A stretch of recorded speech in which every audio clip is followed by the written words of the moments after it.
ریا او سمعت. اول دغه دوه لفظونه، رؤیا د رؤیت سره تعلق لري، سمعت د سماع سره تعلق لري. اوس تو معنا یې ریا خپل عمل ښکاره کول خلکو ته په نیت د اعزاز باندې چې د ما عزت وکړي، زه په عزتمند شم. سمعت خپل خبرې تیتول، خپل کارنامې بیانول په خلکو کې د دې دپاره چې د ما عزت زیات چې په خلکو کې. دا مې اسانه پښتو تعبیرونه درته وکړه. ریا خپل نیک اعمال ښکاره کول خلکو ته په دغه نیت چې خلک مې عزت وکړي، زه عزتمند شم په خلکو کې. او دا چې تا حجونه کړي یا د عمرې کړي یا د جهادونه کړي یا د سخاوتونه کړي او خلکو نه یې لیدلی، اوس نو په خپل کلي کې چې غږیږي، په یو مجمع کې چې غږیږي، د څه دپاره غږیږي؟ په دغه نیت غږیږي چې خلک وایي چې دومره لوی عابد، دومره لوی قربانۍ، دومره لوی کارونه چې کړي دي، خو دا خو ډېر عزتمند انسان ده. چې خلکو کې مې عزت پیدا شي، خپل خبرې تیتول په خلکو کې یا خپل عملونه خلکو ته ولیدل. یو ته ریا، بل ته سمعت. دوم حدیث مبارک ته راشو. حضرت پیغمبر علیه الصلاة والسلام یې من سمع سمع الله به ومن یرائی یرائی الله به. اول د حدیث ترجمه وکړو، وروسته به بیا ذاتي خبرې د ریا او د اقسام او د ښو په باب بیا وکړو. من سمع سمع الله به، څوک چې خپل خبرې تیتوي په خلکو کې، تشهیر کوي په خلکو کې، الله تعالی به په ده تشهیر وکړي. دغه څه معنی؟ یا وایي دا معنی ده د خپل کارنامې په خلکو کې تیتولې د عزت په خاطر. رب کریم به خلکو ته هغه د ده فاسد نیت ورښیي، د ده رسوایي به دغسې پکې تیته کړي چې هغه موږ چې ویلې چې داسې ښه سړی دا خو دغه وکړه. ګورئ بیرته دا دومې خبرې هم تیت شي. د خپل نیکۍ تیتولې په خلکو کې، په دنیا کې خدای دا سزا ورکړي. دوه درې ترجمې دي. په دنیا کې خدای دغه سزا ورکړي چې بیرته هغه د ده باطیني حال، هغه د ریاکاري حال، هغه خدای پاک خلکو ته راښکاره کړي چې دا نارې چې ویلې او بیانونه یې کول، قربانۍ یې ورکولې، د دغه غرض دپاره کړې. فاسد حال یې خدای راښکاره کړي، هغه فاسد حال یې بیا دغسې ټیټ کړي په ټوله خلکو کې. څوک چې خپل نیک اعمال خلکو ته ورویني د دې دپاره چې خلک مې عزت وکړي، خدای متعال به اخر د ده رسوایي ورویني خلکو ته، شرمندګي به یې ورویني خلکو ته چې هغه باطني حال یې ورلوڅ کړي. دا چې ده هغه خپل نیت صفا نه و، دا به خلک په ټولو باندې وویني، دا اعمال به دا ورویني، دا رسوایي به یې په ټوله خلکو باندې وویني په دنیا کې. دا د دنیا سزا ده. یو. دومه معنی د آخرت په لحاظ، څوک چې خپل اعمال یا خپل خبرې کارونه په خلکو ویني یا یې په خلکو اوري په دنیا کې د دې دپاره چې خلک مې عزت وکړي. په دنیا کې خو به څوک نشي په خبر د ده په پټ حال، نو په دنیا کې به ښه عزتمند ژوند وکړي. خو په آخرت کې چې راژوندی شي په محضر عامه کې د خدای پاک په حضور چې دا ټول مخلوقات حاضر وي، خدای پاک به د ده هغه پټ نیت ټول دنیا ته ورویني او ورښکاره به کې تشهیر به یې وکړي چې دا هغه ریاکار و چې دا څومره زندګي کې چې د نیک اعمال خلکو ته ورلیده یا یې خپلې خبرې کولې، دغه په دغه فاسد نیت باندې کولې. دا سزا به د ده د عمل په قیامت کې خدای پاک ورکړي، رسوا به یې کړي. دوه معنی. درېیمه معنی، څوک چې په دنیا کې نیک اعمال خلکو ته ورویني یا خپل نیک اعمال په خلکو کې تیتوي د دنیایي عزت لپاره، دغه بدله به خدای پاک ورکړي. په دنیا کې به یې عزتمند کړي، په دنیا کې به یې قدرمند کړي. خو ما له فی الآخرة من خلاق، په آخرت کې به د دغو نیک اعمالو دومره ثواب هم نه وي لکه یو وربشي په انداز باندې. څوک چې په کوم نیت په دنیا کې کوم کار کوي، هلته خدای پاک وي چې زه به د دوی د نیکو اعمالو بدله په دنیا کې ورکوم هم فیها لا یبخسون، نقصان به ورنه کم، خو په آخرت کې به ماله فی الاخرة من خلاق، هیڅ ثواب یې نه وي. من یرائی یرائی الله به و من یسمع یسمع الله به. دنیا کې به مشهوره کی ایدا مقصد به ورپره کی، خو الله تعالی خو چې ثواب ورکي انسان ته د نیت په لحاظ ورکي، چې نیت صفا نه و په قیامت کې به هیڅ ثواب نه وي. دا د رایاکاری انجام شو، عاقبت شو چې یا دنیایي شرمندگی ده یا اخروی شرمندگی ده یا د ثوابونو محروم کېدن ده، چې د ټولو نعمتو د آخرت د جنتونو به محروم او ځای به جهنم وي. اوس بیرته راځو، د ریا څو صورته دي او په دوم تعبیر ریا څو قسمه ده. نو اول صورتونه ذکر کو. علما لیکي د ریا یو صورت دا ده چې په د عمل کې محض ریاکاري مطلبي، بل هیڅ نه مطلب دی، ثواب بالکل سوچ نه ورسره. یو صورت دا ده چې دا اعلی پر د ریا ده، کې نیک عمل د خلکو دی وړاندې، خو د ثواب بالکل سوچ نه ورسره. یو دوم صورت ریا دا ده، نیک عمل کې په دا نیک عمل کې څه نه څه د ثواب لحاظ هم وي، خو غالب کې ریاکاری وي. د غالب نو معنا دا ده که خلق نه خلق و نه ویني بیا عمل بيخي کینه، خو چې خلق وي د خلقو دی وړاندې کې ډیر مطلب تشهیر وي چې ځان خلقو ته ورسي، خو ورسره څه نه څه د ثواب مي. دوه صورته. دریم صورت دا ده چې د ریاکاری او د ثواب خلقو ته ځان خوول او د ثواب دواړه نیتونه برابر وي، چې په دغه دوه کې یو نه هغه عمل بیا نه کړي، چې ام خلق ویني ام ثواب بیا کی. که صرف خلق وي د ثواب نیت نه نه کی، که صرف د ثواب نیت وي خلق نه نه کی، دواړه سره برابر وي. باعث په صدور دی پیل باندې دا دواړه شین برابر وي. دغه درې صورتونه کې یو عمل هم نه د قبول دی خدای پاک په نسبت باندې علامه دی وساتي. درې سره قسم ریاوي، که هغه محض ریا ده، که غالب په ریا ده، او که ریا او ثواب دا دواړه سره برابر دي. دا درې سره قسم اعمال یو هم د خدای پاک په نسبت باندې نه دی قبول، ځای به جهنمي. څلورم صورت چې عمل کې په عمل کې د ثواب نیت ډیر ده، خو څه نه څه د ریا نیت هم شته کې، د ثواب نیت غالب ده. عکس دی هغه دریم قسم.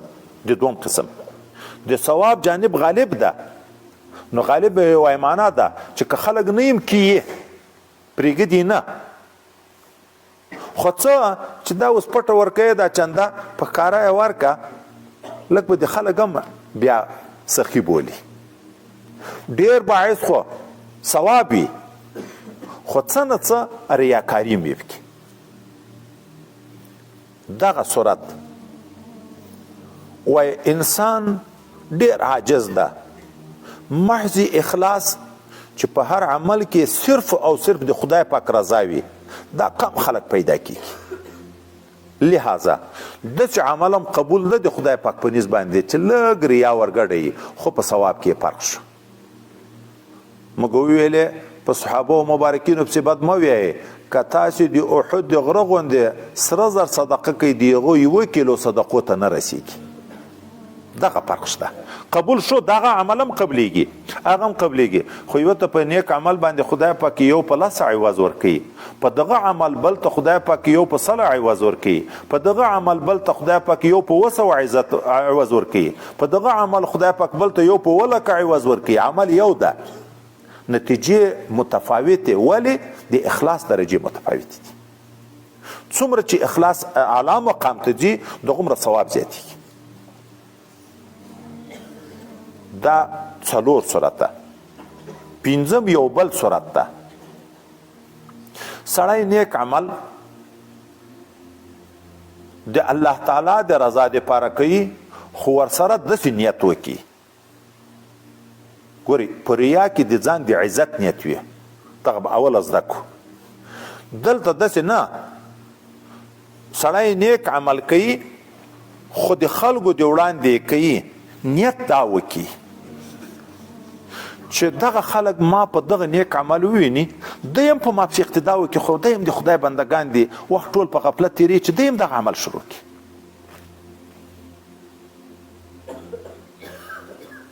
غږ شو د چندې کې د خدای د رضا دپاره، خو ډېر وخت کې خلک خاموش شي چې هغه اول څوک چنده پرېږدي دا نور بیا دستي پسې لګیا شي که نه شي لګیا.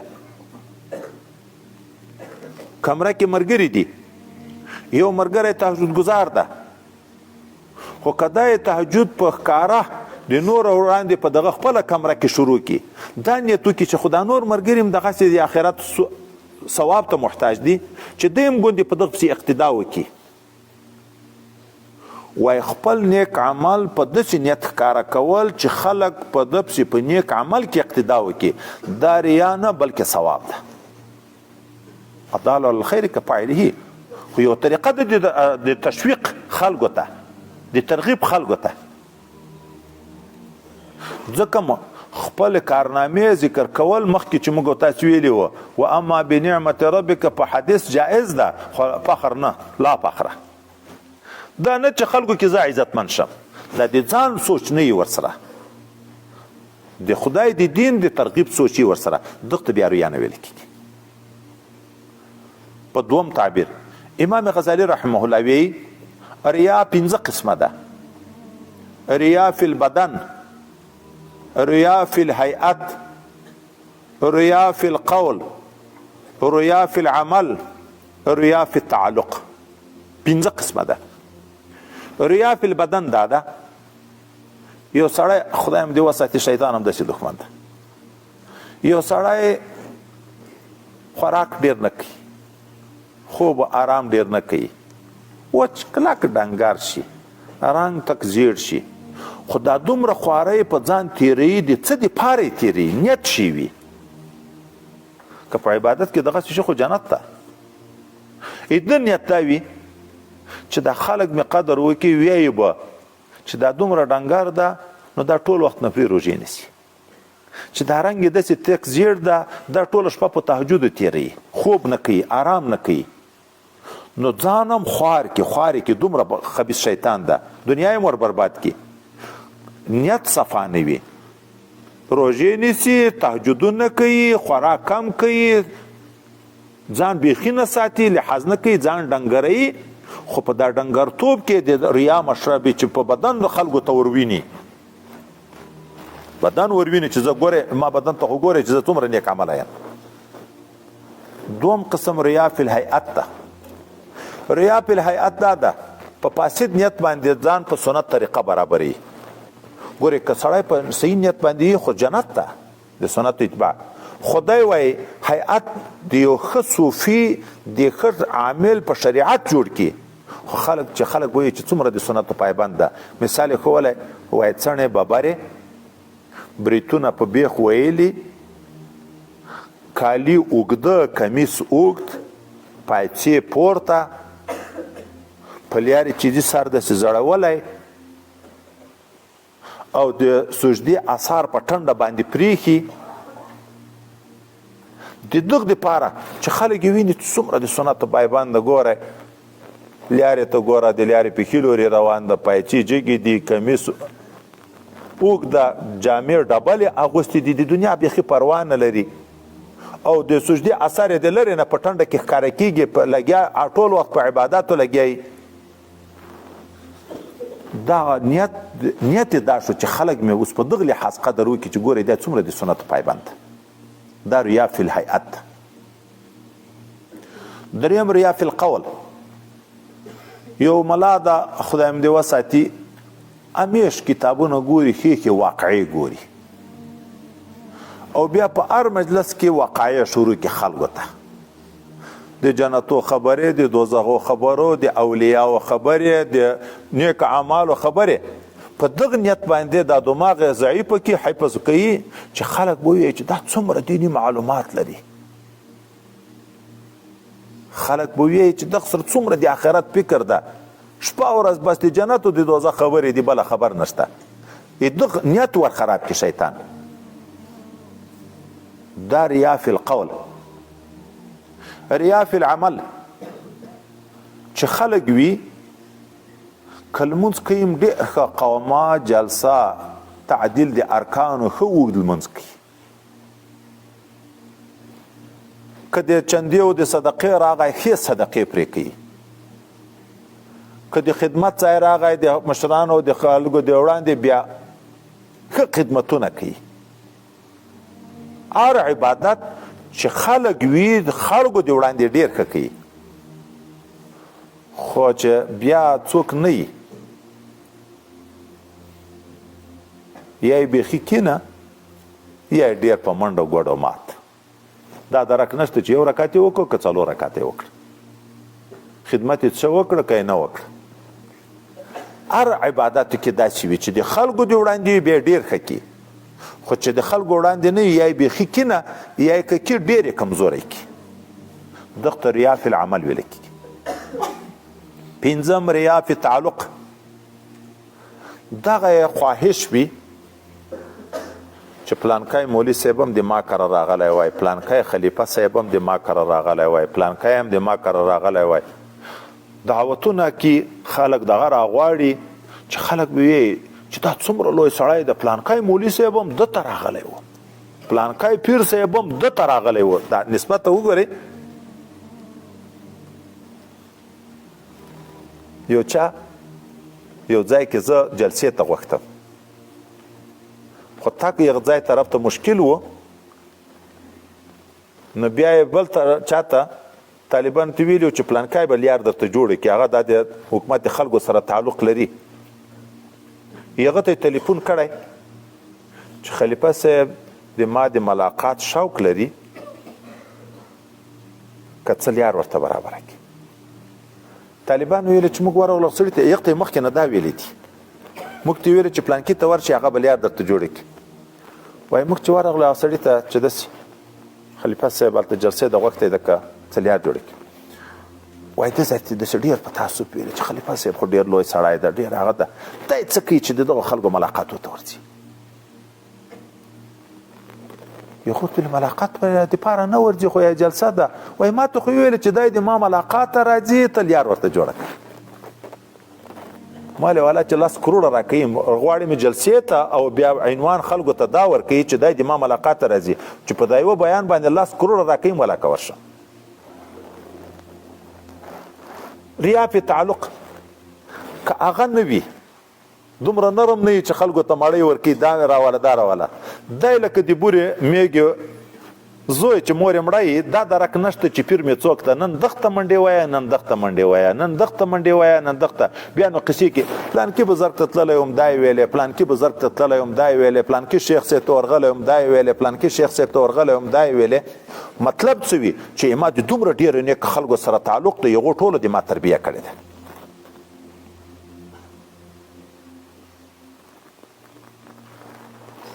یک بگیر محکم بگیر، از یکی گو و از همه یک سوی باش، یک دل و یک قبله و یک روی باش.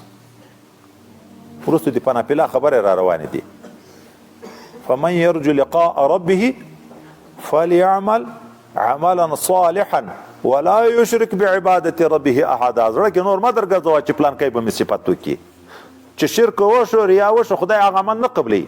د الله تعالی چې دا صفت ده، نو هغه شیخ به خپل مرید څنګه قبول کړي چې ته نه پېژنې چې مرید د چا یې، نن دغه ته منډې وایه، نن دغه ته منډې وایه، فایده څه شی؟ ریاکاري چې د ما خو د دومره ډېره بزرګانو سره تعلق ده. نو ریا 5 قسمه شوه: ریا فی البدن، ریا فی الهیئات، ریا فی القول، ریا فی العمل، ریا فی التعلق. خو د دغه ټولو ریاو علاج اسانه یو درته ذکر کم چې تصوف کتابونه ذکر کوي.